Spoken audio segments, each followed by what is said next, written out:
Hello everyone, कैसे हैं आप सभी। आई होप आप सभी ठीक होंगे और आपने आरडब्ल्यूए का मॉक टेस्ट भी लगा लिया होगा। तो मैंने भी लगा लिया है एंड आपको पता होगा कि जैसे संडे को जो मॉक आता है वो शाम को नहीं खुलता है, वो अगले दिन ही खुलता है उसका जो भी आंसर होता है। तो मैंने भी लगा लिया है एंड मतलब आज का जो लेवल था मैथ्स का, स्पेशली मैथ का, तो वो बहुत ज़्यादा मुझे टफ़ लगा था और टाइम टेकिंग लगा था, कैलकुलेटिव लगा था।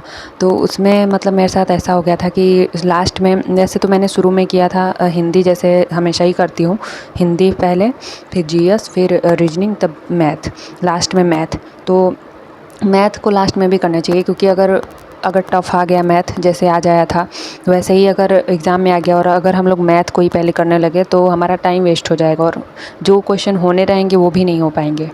तो मैंने वो किया था और लास्ट में मैथ का जो है टाइम मुझे कम पड़ गया था और जैसे कुछ क्वेश्चन छूट गए थे मेरे, कुछ क्या बहुत क्वेश्चन, 5 क्वेश्चन मेरे छूट गए थे मैथ में टाइम की वजह से। और इन्होंने मतलब ऐसे कर दिया है, मैं उस पर ध्यान नहीं दे रही थी। 115 मिनट था और 120 मिनट होना चाहिए था, तो मैं उसको ध्यान नहीं दी थी कि 115 मिनट है। मुझे लगा पहले जितना है उतना ही होगा, तो उतना नहीं था, इसीलिए मैं सोच रही थी कि यहाँ तो ठीक है। रीजनिंग, हिंदी, जीएस में तो लगभग ठीक ही टाइम लगा है, बस हिंदी थोड़ा सा मुझे मतलब समझ के करना पड़ रहा था। ऐसा नहीं था कि डायरेक्टली था, ऐसा नहीं था। उसको जैसे अल्प प्राण महाप्राण वाले प्रश्न थे तो उसको दिमाग में ला के सोच के करना पड़ता है। और भी बहुत सारी हिंदी के प्रश्न थे और सदल मिश्र करके एक मतलब उसका आंसर वही होगा क्योंकि उसमें जो बाकी लोग थे उनको मैंने पहले आदिकाल के टाइम पे पढ़ा था, तो उसमें शायद अभी का पूछा था, तो उसका मुझे वही लग रहा है, मैंने वही लगाया है। तो कुछ क्वेश्चन थे और जो पैराग्राफ था हिंदी का वो भी थोड़ा सा मुझे मतलब समझने के लिए समझना पड़ रहा था। ऐसे नहीं था नॉर्मली कि क्वेश्चन पूछा या पर्यायवाची उसमें पूछ दिया। हाँ, विलोम शायद पूछा था। तो ये चीज़ें थी और हिंदी में मुझे थोड़ा सा टफ़ लगा था, टफ़ कह सकते हैं, जैसे समझ के करना पड़ रहा था। तो सबसे पहले मैं रीजनिंग का बता देती हूँ। तो रीजनिंग में मेरे 47 क्वेश्चन सही हैं और 3 क्वेश्चन गलत हो गए हैं और 38 मिनट इसमें लगा है टाइम सही क्वेश्चन को करने में और 3 मिनट गलत क्वेश्चन को करने में। और हालांकि ठीक था रीजनिंग भी, लेकिन कुछ क्वेश्चन थे, एक क्वेश्चन था जिसमें जो मैंने ऑलरेडी आपको पहले बताया था कि उसी में मुझे गलती होती है मेरी। मुझे जैसे ऊपर का जो 2 दिया होता है सीरीज, उसमें मतलब आ जाता है कि हाँ ठीक है ऐसे ऐसे होगा, लेकिन ऑप्शन में नहीं मिलता है वैसे। तो वो मेरा पता नहीं सही है गलत है, क्योंकि मैं उसमें तुक्का ही मारी थी, मतलब जहाँ तक हो सकता था शायद बी आंसर लगाई थी, तो वो पता नहीं सही है कि गलत है। और हिंदी की बात कर लेते हैं।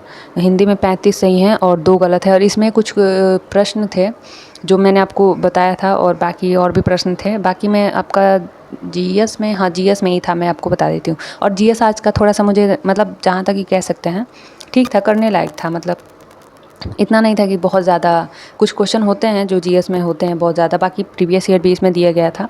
और पिछले मॉक में यानी जब मैं मॉक दी थी, क्योंकि दो तीन मॉक मैं दे भी नहीं पा रही थी क्योंकि मेरा एग्जाम था एसएससीजीडी का, होमगार्ड का, तो उस टाइम पे थोड़ा सा डिस्टर्ब थी। और जीएस की बात कर लेते हैं। तो जीएस में मेरे 26 क्वेश्चन सही हैं और इसको करने में 6 मिनट का समय लगा है और 12 क्वेश्चन मेरे गलत हो गए हैं जिसको 2 मिनट 20 सेकेंड लगा है करने में। बाकी मैथ्स की बात कर लेते हैं। तो मैथ्स में मेरे 13 क्वेश्चन ही सही हुए हैं और आज तक का सबसे ख़राब स्कोर है, क्योंकि आज का मुझे थोड़ा सा लेवल भी टफ़ लगा था और 5 क्वेश्चन मेरे छूट भी गए हैं, अनअटेम्प्ट हो गए हैं। 2 मिनट 36 सेकेंड उसमें लगा है, मतलब मैं करने का प्रयास कर रही थी पहले कुछ क्वेश्चन, तो नहीं हो पा रहा था। फिर मतलब बाद में मैं सोची बाद में करूँगी, लेकिन बाद में भी समय नहीं बच पाया था, तो क्वेश्चन छूट गए थे और लास्ट के 2 क्वेश्चन शायद छूटे थे और 7 क्वेश्चन गलत हो गए हैं जिसको 4 मिनट लगा है मुझे करने में गलत क्वेश्चन को, और 17 मिनट लगे हैं मुझे सही क्वेश्चन को करने में।